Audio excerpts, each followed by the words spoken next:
नमस्कार दोस्तों, स्वागत है आपका आज के मुख्य समाचार में। सबसे पहली बड़ी खबर में आपको बताएंगे सपा के स्टार प्रचारकों में मुलायम, अखिलेश, जया बच्चन और डिंपल यादव। इसी के साथ दूसरी बड़ी खबर में जिक्र होगा कि स्वामी ने बजट से पहले फिर केंद्र को घेरा, इनकम टैक्स खत्म करने की कही बात। तीसरी बड़ी खबर में आपको बताएंगे कि जेडीयू को झटका, 5-0-50 नहीं 24 में से 13 सीटों पर चुनाव लड़ेगी बीजेपी। कोर कमेटी की बैठक में पार्टी का फैसला। दोस्तों, हर एक खबर की गहराई में आपको ले जाएंगे, लेकिन उससे पहले अगर आपको भी ऐसा लगता है कि भाजपा की उल्टी गिनती शुरू हो चुकी है तो आप अभी इस वीडियो को लाइक कीजिए और इस लाल बटन को दबाकर चैनल को सब्सक्राइब करके घंटी बजाइए और कमेंट में लिखिए जय हिंद। सपा के स्टार प्रचारकों में मुलायम, अखिलेश, जया बच्चन और डिंपल यादव। जी हाँ दोस्तों, सपा ने पहले चरण में चुनाव प्रचार के लिए 30 स्टार प्रचारकों की सूची जारी की है। इसे आयोग को भेज दिया गया है। इसमें सपा संरक्षक मुलायम सिंह यादव के साथ जया बच्चन और डिंपल यादव का भी नाम है। सूची में सभी फ्रंटल संगठनों के राष्ट्रीय अध्यक्षों को भी प्रचारकों की सूची में शामिल किया गया है। उधर सपा के राष्ट्रीय अध्यक्ष अखिलेश यादव ने शनिवार को कहा कि सत्ता में आने पर वर्ष 2022 में आईटी सेक्टर में 22 लाख युवाओं को रोजगार देंगे। इसे पार्टी के घोषणा पत्र में भी शामिल किया जाएगा। सपा सरकार बनते ही इस पर कार्य शुरू होगा। उन्होंने कहा कि सपा लखनऊ से आगे कानपुर, आगरा, बरेली, झांसी, वाराणसी और पूर्वांचल को भी आईटी का हब बनाएगी। पार्टी इसके जरिए 22 लाख से अधिक युवाओं को आईटी सेक्टर में नौकरी दिलाने का वादा पूरा करेगी। ये नौकरियां पुलिस, शिक्षक एवं अन्य सरकारी विभागों में होने वाली भर्ती के अलावा होंगी। सपा के राष्ट्रीय अध्यक्ष अखिलेश यादव ने कहा कि सपा का संकल्प है कि युवाओं का कायाकल्प होगा। उन्होंने ऐलान किया कि सपा की सरकार बनी तो HCL की तरह अन्य कंपनियां भी प्रदेश में आएंगी। लखनऊ आईटी सिटी में युवाओं को क्वालिटी जॉब मिलेगा। 12वीं पास युवाओं को प्रशिक्षण दिया जाएगा। वे शनिवार को पार्टी कार्यालय में पत्रकारों से बात कर रहे थे। चलते हैं अगली खबर की तरफ। स्वामी ने बजट से पहले फिर केंद्र को घेरा, इनकम टैक्स खत्म करने की कही बात। जी हाँ दोस्तों, बजट से पहले बीजेपी सांसद सुब्रमण्यम स्वामी ने फिर से एक बार अपनी पार्टी पर निशाना साधा है। बीजेपी सांसद ने अपनी पार्टी के साथ साथ पीएम नरेंद्र मोदी सरकार पर भी सवालिया निशान लगाए हैं। स्वामी ने कहा है कि पीएम मोदी के नेतृत्व वाली एनडीए सरकार साल 2016 से लगातार फेल रही है। साथ ही उन्होंने सरकार के लिए इनकम टैक्स पर एक साहसिक सुझाव देते हुए कहा कि देश की अर्थव्यवस्था को रफ्तार देने के लिए आय पर लगने वाला कर खत्म कर दिया जाना चाहिए। यह बात भाजपा सांसद ने बिजनेस वेबसाइट बिजनेस टुडे को दिए इंटरव्यू में कही। बातचीत के दौरान सुब्रमण्यम स्वामी ने सुझाव दिया कि आर्थिक विकास को बढ़ावा देने के लिए कम से कम स्थिति सामान्य होने तक 1 अप्रैल से टैक्स को समाप्त किया जाना चाहिए। यह पूछे जाने पर कि अगर वो वित्त मंत्री होते तो क्या करते, स्वामी ने कहा, सबसे पहले मैं घोषणा करता कि 1 अप्रैल से प्रभावी होने तक जब तक हम वापस सामान्य नहीं हो जाते तब तक कोई भी टैक्स का भुगतान नहीं करेगा। एक बार सामान्य स्थिति आने के बाद मुझे लगता है कि हमें इसे स्थायी बनाना शुरू कर देना चाहिए। सुब्रमण्यम स्वामी का यह सुझाव ऐसे समय में आया है जब देश में लाखों परिवार कोविड-19 के मद्देनजर बढ़ती महंगाई, बढ़ती चिकित्सा लागत के कारण दबाव में आ गए हैं। चलते हैं अगली खबर की तरफ। जेडीयू को झटका, 5-0-50 नहीं 24 में से 13 सीटों पर चुनाव लड़ेगी बीजेपी। कोर कमेटी की बैठक में पार्टी का फैसला। जी हाँ दोस्तों, बिहार में 24 सीटों पर होने वाले विधान परिषद चुनाव को लेकर सियासी घमासान तेज होता जा रहा है।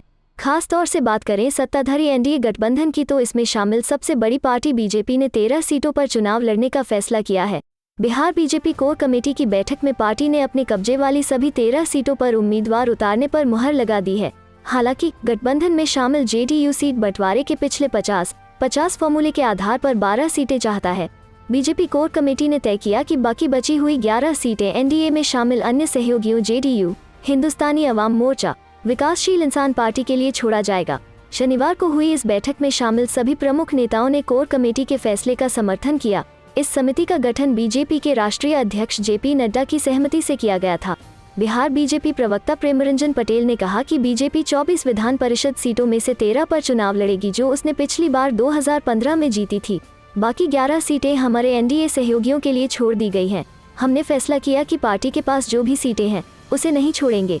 हम अपने सहयोगियों को उन सीटों पर मदद देंगे जहां वे दावेदारी करेंगे।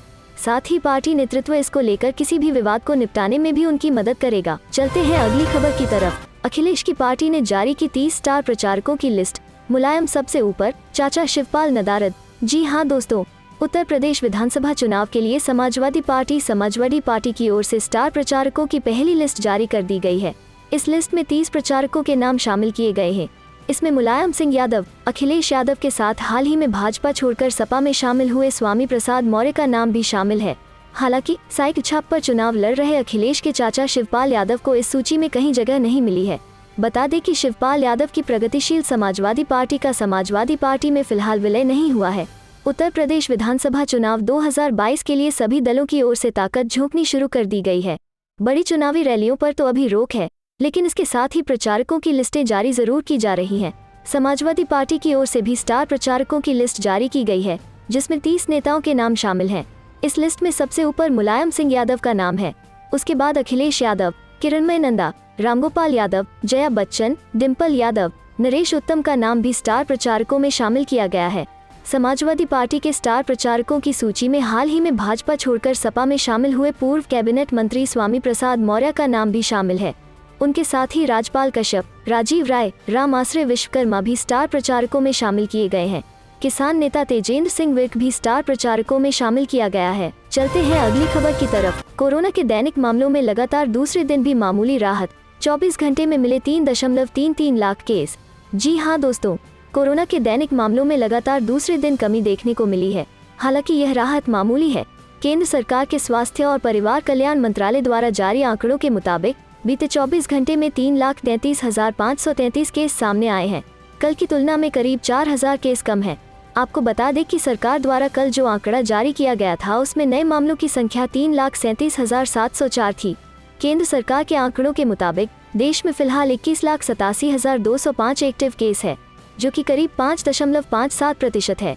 बीते 24 घंटे में 93.18% की दर से 2,59,168 लोगों ने इस महामारी को मात दी है। इसके साथ ही देश में अब तक स्वस्थ होने वालों की संख्या 3,65,60,650 हो चुकी है। पीएम मोदी के हेलीपैड पर सीएम योगी के हेलीकॉप्टर की हुई लैंडिंग, एसपीजी ने उठाए सवाल। जी हाँ दोस्तों, प्रधानमंत्री की सुरक्षा में तैनात एसपीजी ने पीएम के लिए बनाए गए हेलीपैड पर सीएम योगी आदित्यनाथ की हेलीकॉप्टर लैंड होने को बेहद संवेदनशील माना है। उन्होंने मामले को गंभीरता से लेते हुए इस संबंध में प्रयागराज के प्रशासनिक अफसरों को पत्र लिख निर्देशित किया है कि वीवीआईपी के प्रोटोकॉल का पालन करें और भविष्य में इस तरह की लापरवाही न बरतें। प्रधानमंत्री नरेंद्र मोदी बीते 21 दिसंबर को प्रयागराज महिला सशक्तिकरण कार्यक्रम के तहत पहुंचे थे। पीएम के कार्यक्रम को लेकर प्रयागराज के परेड ग्राउंड में कुल 5 हेलीपैड बनाए गए थे। लाल सड़क के किनारे 3 हेलीपैड और काली सड़क किनारे 2 हेलीपैड बनाए गए थे, जबकि राज्यपाल और मुख्यमंत्री के लिए वहीं कुछ दूरी पर ही काली सड़क के किनारे 2 हेलीपैड बनाए गए थे। गौरतलब है कि मुख्यमंत्री योगी आदित्यनाथ महिला सशक्ति कार्यक्रम में पीएम मोदी के आगमन से 1 घंटा पहले ही परेड ग्राउंड पहुंच गए थे। सीएम का हेलीकॉप्टर सभा स्थल का 3 चक्कर परिक्रमा लगाने के बाद पीएम मोदी के हेलीकॉप्टर के लिए बनाए गए हेलीपैड पर लैंड हुआ था, जिसे पीएम की सुरक्षा में तैनात एसपीजी ने प्रोटोकॉल के अक्षरशः पालन में लापरवाही पाते हुए भविष्य में ध्यान देने का निर्देश दिया है। चलते हैं अगली खबर की तरफ। सपा में 2 बड़े नेता हुए शामिल, अखिलेश यादव ने अपने इस सेक्टर के लिए किया यह बड़ा ऐलान। जी हाँ दोस्तों, समाजवादी पार्टी में शनिवार को 2 और बड़े नेता शामिल हुए। यह जानकारी सपा के अध्यक्ष और पूर्व सीएम अखिलेश यादव ने एक प्रेस वार्ता में दी। उन्होंने कहा कि सपा में बरेली के पूर्व सांसद प्रवीण सिंह ऐरन और बरेली की पूर्व मेयर सुप्रिया ऐरन शामिल हुई हैं। उन्होंने ऐलान किया कि सुप्रिया ऐरन बरेली कैंट से सपा प्रत्याशी होंगी, वहीं हरदोई की संडीला सीट से रीता सिंह प्रत्याशी होंगी। इसके अलावा पूर्व सीएम ने राज्य में आईटी सेक्टर के लिए बड़ा ऐलान किया है। उन्होंने शनिवार को कहा कि सपा की सरकार आए तो आईटी सेक्टर में 22 लाख से ज्यादा नौजवानों को रोजगार दिया जाएगा। उन्होंने कहा कि जो पार्टी और सरकार 18 लाख से ज्यादा लैपटॉप बांट सकती है, उसे 22 लाख रोजगार के इंतजाम करने में ज्यादा देर नहीं लगेगी। हमारी सरकार उस दिशा में काम करेगी। पूर्व सीएम ने मौजूदा सरकार के 1 डिस्ट्रिक्ट 1 प्रोजेक्ट योजना पर सवाल उठाते हुए कहा कि आखिर यह क्या है, कौन से जिले में कौन सी बड़ी योजना लागू हुई। उन्होंने कहा कि समाजवादी सरकार ने 1 करोड़ से ज्यादा बच्चों को स्मार्टफोन के लिए रजिस्ट्रेशन कराया था, लेकिन योगी सरकार की मंशा साफ नहीं थी और 5 साल तक बच्चों को स्मार्टफोन नहीं दिया गया। चलते हैं अगली खबर की तरफ। अखिलेश को कम पड़ी सीटें तो कांग्रेस देगी समर्थन, चुनाव बाद गठबंधन पर प्रियंका का सीधा जवाब। जी हाँ दोस्तों, कांग्रेस महासचिव प्रियंका गांधी ने चुनाव बाद समाजवादी पार्टी से गठबंधन की संभावना को स्वीकार करते हुए कहा है कि यदि अखिलेश यादव को सरकार बनाने के लिए कुछ सीटें कम पड़ती हैं तो कांग्रेस को समर्थन करने में कोई दिक्कत नहीं होगी। उन्होंने कहा कि बस इसके लिए शर्त यह होगी कि युवाओं और महिलाओं के लिए कांग्रेस के बनाए एजेंडे को पूरा कर दिया जाए। कांग्रेस महासचिव प्रियंका गांधी ने शनिवार को न्यूज़ 24 को दिए इंटरव्यू में साफ किया कि उनकी पार्टी चुनाव बाद सपा से गठबंधन को स्वीकार है। प्रियंका गांधी से पूछा गया कि कभी ऐसा मौका आया जब सभी को साथ आना पड़ा तो आप अखिलेश को समर्थन देंगी। इस पर प्रियंका गांधी ने कहा, यदि ऐसी परिस्थितियां आए तो मुझे नहीं लगता कि इसमें कोई दिक्कत होगी। इसके बाद पूछा गया कि यदि अखिलेश कुछ सीटों से पीछे रह जाएं तो कांग्रेस उन्हें समर्थन देगी। इस पर प्रियंका का जवाब था, बशर्ते मेरे युवाओं महिलाओं का एजेंडा लागू हो। प्रियंका ने कहा कि वो विचारधारा की लड़ाई लड़ रही हैं और उनका मकसद महिलाओं को सशक्त बनाना है। उन्होंने कहा, हम बहुत मजबूती से लड़ रहे हैं, सत्ता पाएंगे या नहीं ये भविष्यवाणी तो मैं कर नहीं सकती हूँ, लेकिन मैं ये कहना चाहती हूँ कि जो हमारा संघर्ष है वो महिलाओं और युवाओं के लिए है। किसी न किसी को तो इनकी बात करनी पड़ेगी, ये सिर्फ सत्ता में आने का माध्यम नहीं है। प्रियंका गांधी ने कहा कि कांग्रेस ने जिन गरीब और कमजोर महिलाओं को उम्मीदवार बनाया है, पार्टी उनके साथ पूरी मजबूती से खड़ी है। प्रियंका गांधी ने साफ कहा कि 10 मार्च को नतीजे चाहे जो भी आए, वो महिलाओं और युवाओं के लिए संघर्ष करती रहेंगी। इंटरव्यू के दौरान प्रियंका ने अपनी घरेलू जिंदगी के भी कई राज खोले। उन्होंने बताया कि वो घर से लेकर बाहर तक हर रोल पूरी शिद्दत से निभाती हैं। प्रियंका ने अपने किचन से जुड़ी कई बातें भी साझा की। उन्होंने कहा, मैंने अपनी नानी से इटालियन खाना सीखा, थाई खाना बनाती हूँ, देसी खाना भी बनाती हूँ, लेकिन मैं अपनी सासू माँ के साथ कभी कंपटीशन नहीं करती हूँ। उनका कड़ी चावल या राजमा चावल गजब का होता है। मैंने उनसे कह दिया कि या तो मुझे सिखाओ या मैं कभी नहीं बनाऊंगी। वो इसे बहुत लजीज बनाती हैं।